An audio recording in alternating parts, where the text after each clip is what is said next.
campur dalam perang Rusia versus Ukraina. Bentuk campur tangan Cina lantaran mengirim senjata ke Rusia. Cina dilaporkan mengangkut persenjataan untuk tentara Rusia. Hubungan Cina dan Rusia memang sangat akrab. Apalagi Cina dan Rusia memiliki musuh yang sama, yakni Amerika Serikat. Kedekatan militer Rusia dan Cina begitu terasa, apalagi keduanya kerap melakukan latihan militer bersama. Konflik antara Rusia dan Ukraina sendiri telah berlangsung sejak Februari lalu. Hingga saat ini belum ada tanda-tanda konflik antara Rusia dan Ukraina akan selesai. Ukraina dalam melawan invasi yang dilakukan Rusia mendapat bantuan dari AS dan Barat. AS dan Sekutu membantu Ukraina dari segi persenjataan dan berbagai hal. Juga menghujani Rusia dengan sanksi, namun Rusia terlihat tak bergeming dengan sanksi yang jatuhkan AS dan Barat. Sedangkan ketidaksukaan Cina ke AS terlihat sangat jelas soal Taiwan. Cina menganggap Taiwan merupakan bagian dari Tiongkok, sehingga permasalahan antara Cina dan Taiwan dianggap sebagai problem internal. Cina menganggap AS sangat ikut campur dalam urusan Taiwan.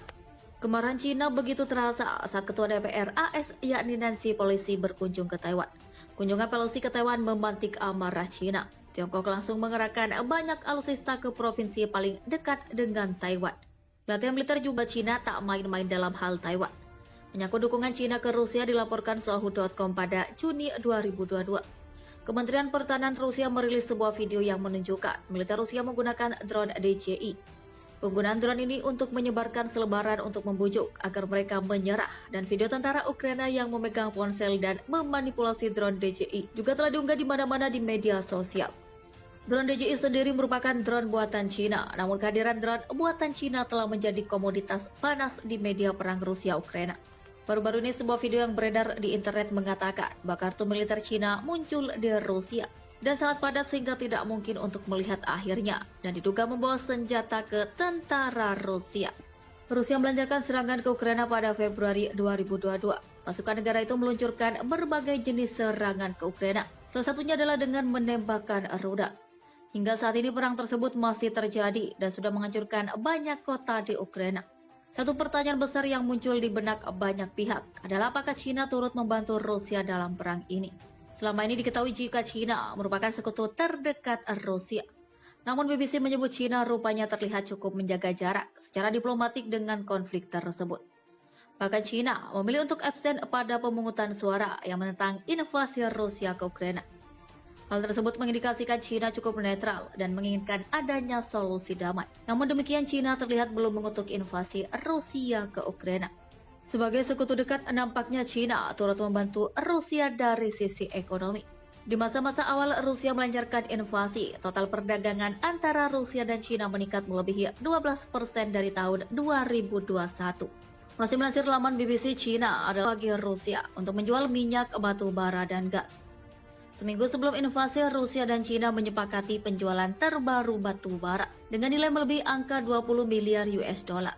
Tidak hanya itu, kesepakatan lain yang juga berhasil ditekan adalah terkait pembelian minyak dan gas yang nilainya mencapai 117,5 miliar US dollar. Data lain yang diungkap oleh laman Radio Free Europe atau Radio Liberty.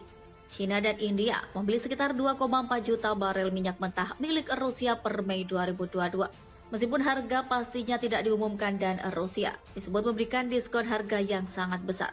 Namun Moskow dipastikan meraup keuntungan yang sangat besar dari penjualan minyak mentah tersebut. Sejak invasi berlangsung, berbagai negara memberikan sanksi kepada Rusia. Salah satunya adalah Inggris yang mengubah tarif impornya. Negara itu diketahui juga melarang sejumlah komoditas untuk diekspor ke Rusia. Sementara itu Cina merasa tak percaya berbagai sanksi yang dijatuhkan ke Rusia bisa menekan krisis. Cina melalui Menteri Pertahanan dan Penasihat Negara Wang Fenghe justru melihat pemberlakuan sanksi ini akan memperburuk keadaan dan menambah ketegangan. Saat perang Rusia-Ukraina masih berlangsung, Rusia malakan memulai latihan militer multilateral Vostok 2022 dengan negara-negara sahabat. Beberapa negara yang telah mengumumkan partisipasi mereka, namun masuknya Cina diawasi dengan ketat.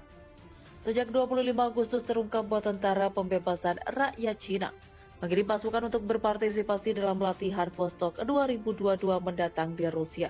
Global Times melaporkan bahwa Angkatan Darat dan Udara PLA telah tiba di lokasi latihan yang ditentukan, dan pasukan Angkatan Laut PLA sedang dalam perjalanan ke pertemuan laut dengan kapal-kapal Rusia. Juru bicara Kementerian Pertahanan China Kolonel Senior Tan Kefei mengatakan pada konferensi pers, unit pihak China untuk berpartisipasi dalam latihan darat dan udara telah tiba di area penempatan. Dan upaya saat ini sedang dilakukan untuk mengumpulkan pasukan, mendirikan kem lapangan, dan mengintai medan. Selain itu, persiapan penerbangan sedang berlangsung. Analis China mengatakan kepada Global Times bahwa ini adalah pertama kalinya PLA mengirim 3 pasukannya untuk berpartisipasi dalam satu pelatihan Rusia yang akan berlangsung dari 30 Agustus hingga 5 September di 13 tempat pelatihan di distrik militer timur Rusia.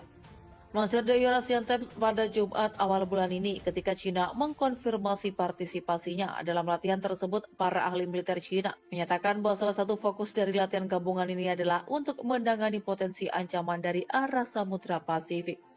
Komentar dan partisipasi China kemudian menjadi signifikan karena kehadiran dan minat China yang meningkat di Pasifik. Selain China dan Rusia, Angkatan Bersenjata Belarusia, India, Tajikistan, dan Mongolia akan berpartisipasi dalam latihan komando dan staf strategis Vostok 2022. Menurut Kementerian Pertahanan Rusia, latihan tersebut akan fokus pada praktik penggunaan kekuatan dalam memastikan keamanan militer di wilayah timur. Kolonel Senior Tan Kefei, juru bicara Kementerian Pertahanan